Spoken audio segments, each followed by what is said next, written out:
In today's video, I'm going to teach you Guide with Google and TradingView. By the end, you'll know how to quickly find TradingView through Google, open the gold versus US dollar chart, and use the three-dot menu to hide the chart when you need a clean workspace. Start by opening your web browser and heading to Google. In the search bar, type TradingView and press Enter. Look for the official result with the TradingView domain and click it. If you see ads at the top, just scroll past them and choose the main site to make sure you land on the correct platform. Once TradingView loads, focus on the search option at the top of the page. It's usually represented by a magnifying glass or labeled Search. Click that to open the site's search field.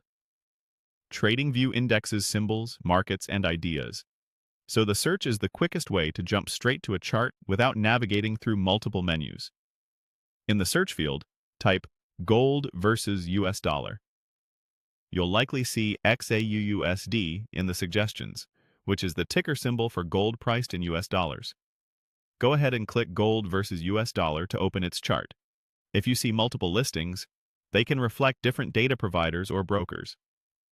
Picking any standard listing is fine for viewing, but if you have a preferred provider, choose that version for consistency. With the gold chart open, locate the three dots icon, often called the More or Options menu. It typically appears near the symbol name at the top of the chart or within the chart's toolbar. Click the three dots to reveal additional options related to the chart and its display. From that menu, select Hide. As soon as you click Hide, the chart will be hidden from the layout.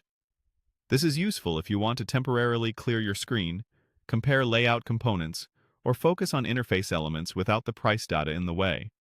The Hide action doesn't delete anything. It simply toggles visibility. If you later want the chart to reappear, you can return to the same menu and toggle visibility again. That's the full workflow. Use Google to get to TradingView, click Search on the site, choose Gold versus US dollar, open the three-dot menu, and use Hide to remove the chart from view. Practice this a couple of times so it becomes second nature. Thanks for watching, and I hope this helps you navigate TradingView more confidently and keep your workspace as clean or focused as you need.